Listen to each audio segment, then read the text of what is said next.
Apa itu cloud computing? Cloud computing atau dalam bahasa Indonesianya adalah komputasi awan. Komputasi itu sendiri dikenal sebagai gabungan pemanfaatan teknologi komputer. Sedangkan kata awan itu sendiri merupakan metafora dari pengembangan infrastruktur berbasis internet. Secara sederhana, cloud computing ini adalah penyediaan berbagai layanan komputasi seperti server, perangkat lunak, penyimpanan data, database, jaringan, dan analitik melalui internet atau cloud. Cloud computing ini banyak digunakan oleh perusahaan-perusahaan yang bertujuan meningkatkan produktivitas dan kapasitas penyimpanan yang besar tanpa menghabiskan banyak uang untuk pembelian perangkat keras, perangkat lunak, pemeliharaan sistem, dan lain-lainnya.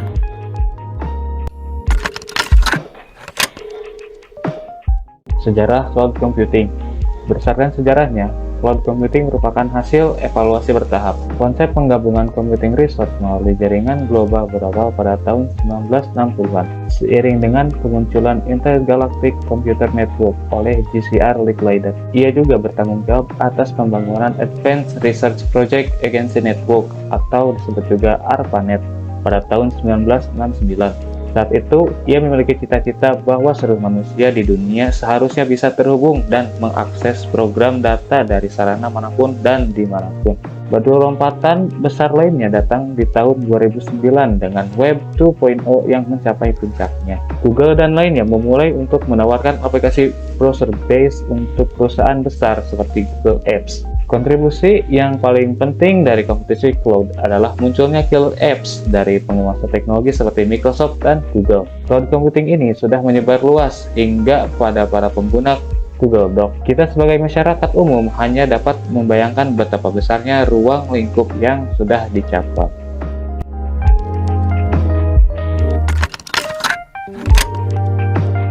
Perkembangan cloud computing. Cloud computing adalah hasil dari evolusi bertahap yang dimana sebelumnya terjadi fenomena grid computing, virtualisasi, application service provision atau ESP, dan software as a service atau SaaS. Konsep penyatuan compute resources melalui jaringan global sendiri dimulai pada tahun 60-an. Semenjak tahun 60-an, cloud computing telah berkembang berdampingan dengan perkembangan internet dan web. Namun, karena terjadi perubahan teknologi bandwidth yang cukup besar pada tahun 1990-an, maka internet ini lebih dulu berkembang dibanding cloud computing itu sendiri. Dan kini ternyata terlihat bahwa pendorong utama cloud computing adalah karena adanya revolusi internet. Karena inilah sebuah batu loncatan yang cukup drastis dengan adanya Salesforce.com di tahun 1999 yang merupakan pencetus pertama aplikasi perusahaan dijalankan melalui internet. Perkembangan berikutnya adalah adanya Amazon Web Service di tahun 2006 yang dimana dengan teknologi bernama Elastic Compute Cloud atau EC2 terdapat situs layanan web yang dikomersilkan untuk perusahaan kecil dan individu untuk menyewa komputer ataupun server agar dapat menjalankan aplikasi komputer mereka. Jenis dan layanan cloud computing. Cloud computing ini menawarkan banyak manfaat berharga untuk operasi bisnis, termasuk penghematan biaya, fleksibilitas yang lebih besar, akses yang lebih mudah, dan tingkat keamanan data yang lebih tinggi. Berikut berbagai jenis cloud computing berdasarkan jenis dan layanannya. Yang pertama, tipe berdasarkan jenis. Yang pertama ada public cloud. Public cloud juga dikenal sebagai elastic cloud yang dikelola oleh perusahaan cloud atau pihak ketiga yang menawarkan layanan bayar sesuai pemakaian. Oleh karena itu, public cloud ini menawarkan solusi yang meminimalkan biaya infrastruktur dan cocok untuk usaha kecil dan menengah yang ingin memulai bisnis mereka tanpa investasi awal yang besar. Yang kedua ada private cloud.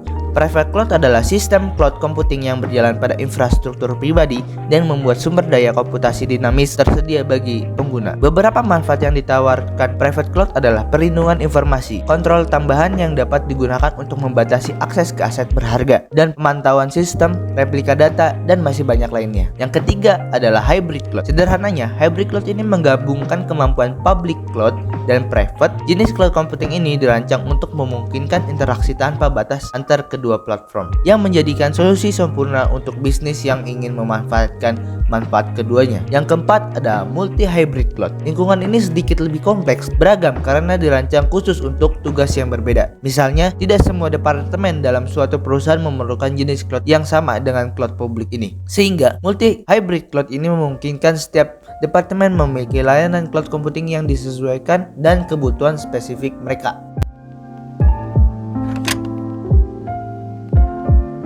Tipe berdasarkan layanan. Yang pertama, infrastruktur as a service atau IaaS.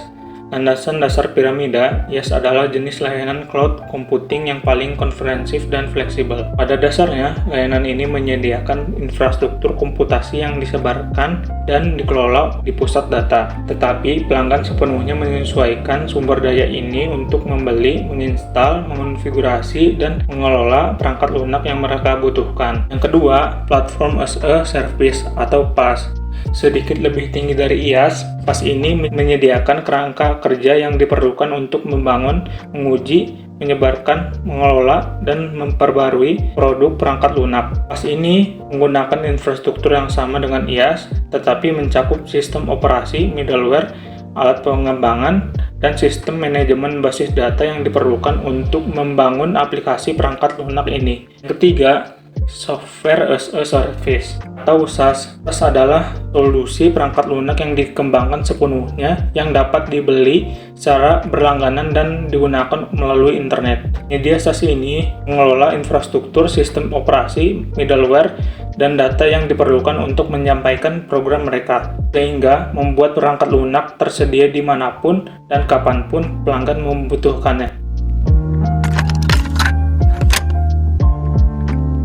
Cara kerja dan fungsi. Cara kerja. Seperti halnya komputer pribadi, cloud computing menggunakan 3 komponen utama, yaitu server, sistem operasi, dan software. Ketiga komponen ini nantinya akan didukung dengan koneksi internet untuk mengaksesnya. Pada dasarnya, teknologi cloud computing bekerja apabila semua komputer yang ingin mengakses data atau programnya sudah terhubung ke internet. Dengan adanya internet, pengguna cukup login ke sistem komputasi data tanpa harus mengunduh aplikasinya di komputer mereka. Pengguna bisa menerima beberapa data yang ingin diakses. Mereka juga bisa mengedit atau memperbarui data di dalamnya sesuai dengan perintah yang diberikan. Fungsi. Berikut adalah beberapa fungsi dari cloud computing. Yang pertama, kemudahan skalabilitas. Secara singkat, skalabilitas ialah kemampuan sistem untuk menangani sebuah data. Dengan cloud computing, menambah penyimpanan atau meningkatkan kemampuan komputasi lainnya lebih praktis. Yang kedua, memudahkan akses data. Layanan komputasi cloud memungkinkan untuk menyimpan dan mengakses file secara online. Yang ketiga, memudahkan kolaborasi. Dengan kemudahan dalam mengakses data, maka semua pekerjaan juga terselesaikan secara cepat. Kelebihan dari cloud computing. Yang pertama, mudah diakses di mana saja. Karena menggunakan cloud computing, data kita tersimpan di dalam server di internet, maka mudah bagi pengguna untuk mengakses data dimanapun dan kapanpun asal terhubung dengan internet. Kedua, penggunaan cloud computing sangat hemat biaya untuk alokasi perangkat keras. Cloud computing juga tidak memerlukan maintenance dan mengurangi pemakaian listrik. Ketiga, hemat. Dengan adanya sistem komputasi awan, memungkinkan perusahaan atau instansi untuk mengurangi infrastruktur komputer yang memerlukan biaya pengadaan dan perawatan yang cukup besar. Keempat, fleksibel. Ketika data kita terlalu besar, maka ia otomatis menambah kapasitas hanya dalam hitungan menit dengan melakukan self-provisioning. Kelima, ketersediaan data. Sistem yang digunakan cloud computing biasanya sudah didesain high availability yang sudah menjamin ketersediaan listrik, pendingin, dan lainnya selama 24 jam. Keenam, skalabilitas. Jadi di sini pengguna dapat dengan mudah melakukan manajemen data, baik untuk mengurangi atau memproduksi data yang akan disimpan di server cloud. Ketujuh, aman. Jadi tidak perlu ragu lagi untuk menggunakan cloud computing karena sudah pasti aman dan terjamin. Asalkan mencari partner yang memang sudah mempunyai sertifikat terstandarisasi ISO untuk menjamin keamanannya. Berikut adalah keuntungan lainnya.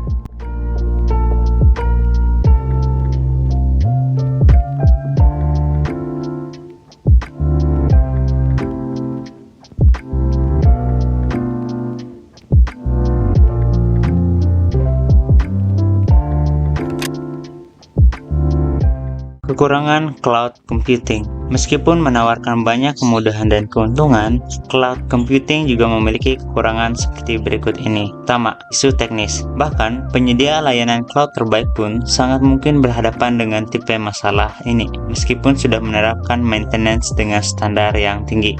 Kedua, ancaman keamanan. Sebelum mengadopsi teknologi cloud, Anda harus paham betul bahwa Anda akan membagi seluruh informasi sensitif perusahaan kepada pihak ketiga, yakni penyedia layanan cloud computing. Bahkan, para hacker bisa memiliki akses kepada informasi ini. Ketiga, downtime. Ini terjadi karena penyedia layanan cloud, Anda mungkin kehilangan power koneksi internet atau perawatan tidak rutin dan lain-lain. Keempat, konektivitas internet. Koneksi internet yang baik adalah hal yang harus dimiliki saat Anda menggunakan cloud computing. Anda tidak bisa mengakses cloud tanpa menggunakan koneksi internet. Kelima, bandwidth terbatas. Banyak dari penyedia layanan cloud membatasi penggunaan bandwidth dari penggunanya. Jadi, ketika organisasi atau perusahaan yang melebihi jatah sudah disediakan, biasanya akan ada tambahan biaya yang cukup mahal. Sebenarnya kekurangan-kekurangan ini dapat ditangani dengan mengambil jasa tambahan seperti managed IT service atau add-on cyber security. Meskipun memiliki banyak keuntungan maupun kekurangan, kita tidak bisa menepis fakta bahwa cloud computing dewasa ini sedang berkembang cepat, mulai dari pengguna perorangan, developer, perusahaan besar, dan semua tipe organisasi. Maka itu, tipe teknologi seperti ini bisa dipastikan akan bertahan lama hingga waktu yang tidak dapat ditentukan.